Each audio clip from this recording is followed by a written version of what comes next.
Welcome back to our book club, into Nathaniel, Thatcher, and the Wish Thieves. We're picking up with Chapter 3, The Argosy. Last time, remember, Nathaniel finds that whole hidden city like right in his bedroom. It's his birthday, too. Instead of cake and presents, he's got boss, Right. promising him a wish. But at what cost, though? Really feels like a carefully constructed narrative with layers of mystery Mm-hmm. and this tension that's been building. Totally. And Chapter 3 wastes no time ramping up that suspense. It kicks off. They're making this frantic escape from their headquarters. And they escape in this leaf-structured capsule, which I thought was just brilliant. It blends the ordinary and extraordinary. And, it highlights the author's kind of unique world building. Yeah. Imagine being whisked away in a giant leafy pod. Right. It's not your average getaway car. No. Now things are about to get really interesting for Nathaniel. And, well, for us, trying to figure out what's really going on with these wish thieves. Yeah, it's definitely a turning point in the story. We're moving from the initial discovery of this hidden world into a phase where Nathaniel is starting to question everything and everyone around him. And remember that really unsettling prologue with the aunt warning her niece about sprites stealing eyelashes? Oh, yeah. Well, Chapter 3 starts to, connect those dots a little bit. And let me tell you, it's packed with juicy details that connect back to what we've already learned. The term wish thieves is starting to feel like a misnomer. Hmm. They're clearly up to something, but it's not as simple as just stealing wishes. It suggests that sprites might actually need something from humans. Like what? Their energy, or something else entirely. Interesting. The fact that they're so secretive about their operations adds to the suspicion, doesn't it? What's interesting to me is that the line between good and evil, Right and wrong, Yeah. is so blurry when it comes to the sprites. Hmm. They're not outright villains, but they're definitely not benevolent beings either. That's what makes them so fascinating. Right. They operate under a different set of rules, a moral code that humans can't quite grasp. Right. They manipulate, they deceive, Uh-huh. they exploit human desires, but it's not clear if they're doing it out of malice or simply because it's their nature. It's like they're playing a game that we don't even know the rules to. Right. And Nathaniel is a pawn in that game, whether he realizes it or not. It's fascinating how Boss reveals he was actually hoping Nathaniel would just blurt out his wish to the boss of bosses. He seemed to be banking on Nathaniel just being naive and easily manipulated. Right, like he was expecting Nathaniel to just spill the beans Yeah. and make everything easy for him. But when Nathaniel hesitates, Boss's plan changes completely. What do you think this says about Boss? It makes me question his motives. If he's so afraid of his own boss, what kind of power does this boss of bosses hold? And what would have happened if Nathaniel had just told his wish? It's almost like Boss was trying to avoid something. Ooh. Maybe even protect Nathaniel from something. That's a really interesting point. It connects back to what we were discussing about the sprites in the prologue. How some sprites might be exploiting humans. Maybe there's a hierarchy among these magical beings, and not all of them are on the same side. Absolutely. And it makes you wonder if Boss is caught in the middle of this power struggle, trying to navigate a tricky situation while also dealing with Nathaniel's unexpected defiance. And let's not forget about the other authority figures in this chapter. Remember that creepy old ticket seller who practically shoves Nathaniel into the tunnel? Oh, yeah. It's like everyone Nathaniel encounters is manipulating him in some way, pushing him towards this mysterious destination called Midtown. And even the journey itself is shrouded in secrecy.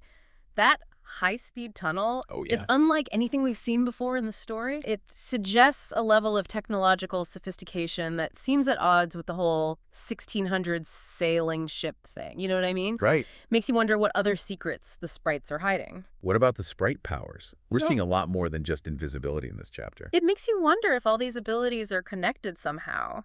Are they just playful tricks, or is there a deeper, perhaps darker side to these powers?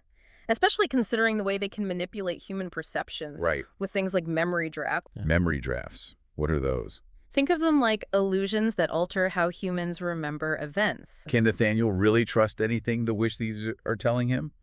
Or is he being led down a path that's not in his best interest? He seems so eager to please. All right. So willing to go along with whatever they say. It reminds me of the whole don't talk to strangers rule we learned as kids. Right. Except in this case, the stranger is a powerful being who can manipulate your very memories. Let's pause for a moment and consider this.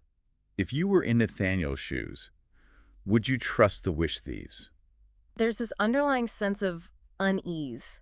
Like a feeling that they're not being entirely truthful. Right, like that whole scene with Boss getting angry at Bunny for explaining things to Nathaniel. Oh, yeah. He's on this journey with the Wish Thieves, but he's also on a personal journey of discovery and self-reliance. Exactly. He's starting to question everything, to stand up for himself and to form his own opinions. Okay, so to get to Midtown, they have to travel on a 17th century ship called the Argosy. But get this ship is hidden in a time bubble. I mean, how cool is that? The way they access this time bubble is intriguing, too. They go through a secret tunnel hidden in a luggage shop. It reminds me of those shops made of discarded items. Yeah. In the niche, it seems like the Wish Thieves have similar setups in our world, blending seamlessly into our everyday lives. What I find so fascinating here is how the author plays with the time and our perception of it. This time bubble raises so many questions. Is it magical? Is it scientific? Or is it something else entirely? Yeah. And what does it mean for a place where time stands I don't know, it's like a clever way to introduce this sense of wonder, but also hint at these deeper mysteries. It's like stepping into a history book, but with this really cool fantasy twist to it. Right. And to blend in with this 1600s crowd, everyone undergoes a transformation. They change their appearance to blend in with the 17th century. I mean, Boss suddenly looks like a dashing pirate with piercing blue eyes. Even Flem looks almost human. It's like they're putting on costumes to interact with humans from that era. Bunny even uses the phrase sprite trick, explaining that they're manipulating the receptors in the human brain to make themselves appear differently. It's wild. It certainly raises questions about the extent of their powers and the level of control they have over human perception. Are we constantly surrounded by these magical beings without even realizing it? It's a bit unsettling, isn't it? Totally unsettling. And the time bubble itself is just mind-blowing. Bunny describes it as a place where time moves slower, allowing them to access different historical periods. It makes you wonder if this relates to the Bridge of Ages mentioned in the prologue. It definitely suggests that perhaps the sprites in general have a much deeper understanding and control over time than we initially realized. It adds a whole new layer to the world building and makes you question what else they are capable of. And just when you think it can't get any more bizarre, we meet a new character on the Argosy, Aaliyah. Aaliyah is interesting because she's in a similar situation to Nathaniel brought to the Argosy by a sprite. But unlike Nathaniel, she's wary and resistant to the idea of a wish exchange. Chapter 3 pretty much confirms that the girl in the prologue is none other than Aaliyah, Oh, wow. the mysterious girl Nathaniel meets on the Argosy. She seems to know more about what's going on. As they talk, Aaliyah shares more about her own experience. She's been at sea for a week, brought there by a nixie, which is apparently a type of water sprite. It seems like each sprite has its own domain or specialty, adding another layer of complexity to their world. It paints a picture of a whole ecosystem of magical beings, each with their own unique role and powers. It makes you wonder, how many other types of sprites are there out there, and how do they interact with the human world? Her backstory is intriguing, too. She was raised by a woman who told her stories about sprites, filling her head with knowledge about these magical beings. It seems like that knowledge is giving her an edge in this situation. Aaliyah's awareness of the sprites and their potential for manipulation sets her apart from Nathaniel, who is still largely in the dark. And then Aaliyah drops a bombshell. She reveals that she and Nathaniel are being rid of. She clearly suspects something darker is at play, something beyond a simple wish exchange. It's a major shift in tone. It really ramps up the suspense and makes you question everything we thought we knew about the Wish Thieves' motives. Like, what does rid of even mean in this context? Are they being sent away, eliminated? It's chilling. It makes you wonder if Boss is being truthful with Nathaniel. Is he really taking him to Midtown to exchange his wish? Or is there something else going on? And what about Nathaniel's wish itself? Aaliyah hints that it's a 10-year wish, but we don't get confirmation yet. The 10-year wish. Remember how Aaliyah described it as the most powerful type of wish? Yeah. If Nathaniel's wish is indeed a 10-year wish, what makes it so special? It's such a great point. It's like the author is taking this fantastical concept, but grounding it in something that feels so familiar. Yeah. We all have desires, things we wish for. Yeah. But what are we willing to give up to get them? Are there certain wishes that come with a higher price? I don't know. It's not just the wish exchange either. It's the way Boss is trying to control everything. Keep Nathaniel in the dark about what's really going on. Feels relevant. Oh, yeah, for sure. It's like the author's holding up this mirror, showing us how power dynamics and hidden agendas shape our choices. Exactly. And speaking of control, Boss tells Nathaniel he can't talk to Aaliyah, Oh, right. which makes you wonder, what is he so afraid of? Exactly. It's like Boss sees her as a threat, someone who might mess up his plans. And remember, she knows about sprites, things Nathaniel doesn't. Could it be that Boss is worried she'll tell Nathaniel what's really going on with this wish exchange? It's definitely suspicious. Let's talk about the wish exchange itself. Okay. What do we actually know about it? Well, we know that Nathaniel is supposed to exchange his old wish for a new one, Right. but the mechanics of the process are still a mystery. Yeah. The fact that Aaliyah refuses to exchange her wish suggests that she understands the potential consequences, perhaps even dangers involved. Right. It makes me think of those warnings from the prologue. Right. It's like she's been specifically warned about the dangers of dealing with sprites, particularly when it comes to wishes. Or Nathaniel. Gets seasick. It's a small thing, but I think it's smart. Makes him feel real. Even in this crazy adventure, he's still a kid who gets queasy on a boat. It's those little things that make him so relatable. And even though Boss said stay away, Aaliyah brings him ginger root for the nausea. Right. Such a kind gesture. It shows so much about her character.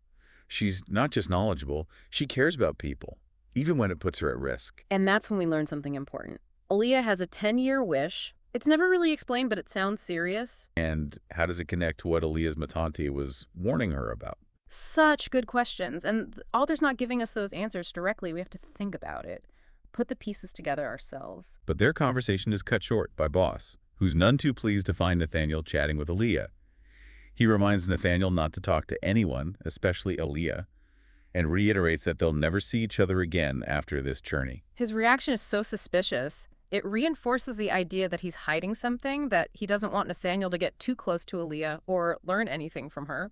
And as he's led away by Boss, with Aaliyah watching him with such concern, it makes you wonder if he's walking into a trap. Exactly, and that brings us back to the importance of knowledge. Aaliyah, with her upbringing steeped in sprite lore, seems to understand the dangers far better than Nathaniel. He's trusting the very beings who might be exploiting him. Right. It's a classic story of innocence versus experience. It is. And I can't help but feel anxious about what lies ahead for him. Bunny takes Nathaniel down below deck. And she takes him to this tiny room with bunk beds, a far cry from the magical world we've been exploring. But the real focus of this scene is the dagger Bunny gives Nathaniel. I mean, what kind of birthday present is a magical dagger? It's definitely not your typical gift. It's a battle blade, according to Bunny, and it only works if you have gumption.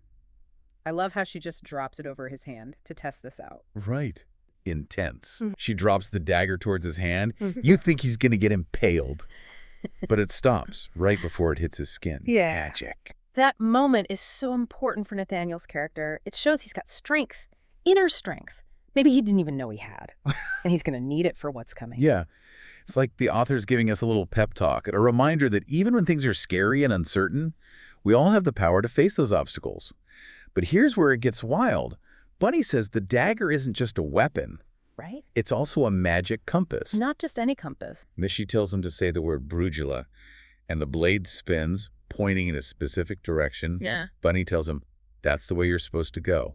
What does it all mean? That's the big question, isn't it? Is it simply pointing him towards Midtown, or is there another destination, a hidden path that only the dagger can reveal? I love how the author leaves us hanging with this cryptic clue. It's like a puzzle box waiting to be unlocked. Remember, Bunny specifically says that the blade only works if the wielder has gumption. It's almost like it's not just a tool, but a test of character. Oh, interesting. A way for the sprites to gauge Nathaniel's strength, his willingness to fight for what he believes in. And it's made of silver, which is traditionally associated with warding off evil. Right. Could it be that the battle blade is meant to protect Nathaniel from the very beings who gave it to him? Now, that's an intriguing possibility. Yeah. It would certainly fit with the theme of deception and hidden agendas that we've been discussing. Right. Yeah. Nathaniel is surrounded by powerful beings who claim to be helping him, but their motives are far from clear. Right. He has to rely on his own judgment, his own sense of right and wrong, to navigate this treacherous landscape. It's like he's on a tightrope, trying to balance his desire for a wish with the growing realization that the sprite world is full of hidden dangers and unpredictable consequences. And just as things are getting really good, the chapter ends on a cliffhanger. A storm starts brewing on the horizon. Classic foreshadowing. I know. It's like the calm before the storm. I have a feeling things are about to get a lot more intense for Nathaniel. So we left off with Nathaniel battling both the physical storm brewing at sea and the metaphorical storm of uncertainty surrounding his wish and the witch thieves' intentions. Poor guy. I mean, first he finds out his phlegm is valuable currency in a magical world. Then he's whisked away on a 17th century ship hidden in a time bubble. And now a literal storm is rolling in. Talk about a rough week. And I have to say, it's a brilliant metaphor for everything happening in this chapter. Absolutely. It mirrors the turmoil within Nathaniel, the uncertainty about the wish thieves, and that looming sense of danger. Chapter 3 ends rather abruptly, leaving us with so many unanswered questions. It's like the author is daring us to keep reading. It's a classic cliffhanger tactic, leaving us wanting more, and it's effective. I'm already itching to find out what happens next. Me too. But even though the chapter ends on a note of suspense, that doesn't mean we can't reflect on what we've learned so far. Right. We've seen Nathaniel grow so much in this chapter. He's no longer that passive, sheltered boy from the beginning of the story. Yeah, he's questioning authority, making connections, and even showing signs of bravery. Think about how he stood up to Boss and interacted with Aaliyah despite the warnings, and even held that magical dagger without flinching. He's discovering this inner strength, this gumption that Bunny keeps talking about. It's like he's finally stepping into his own power. And that's what makes him such a compelling character. We're witnessing his transformation from a boy who wished to leave his room to someone who's starting to take control of his destiny.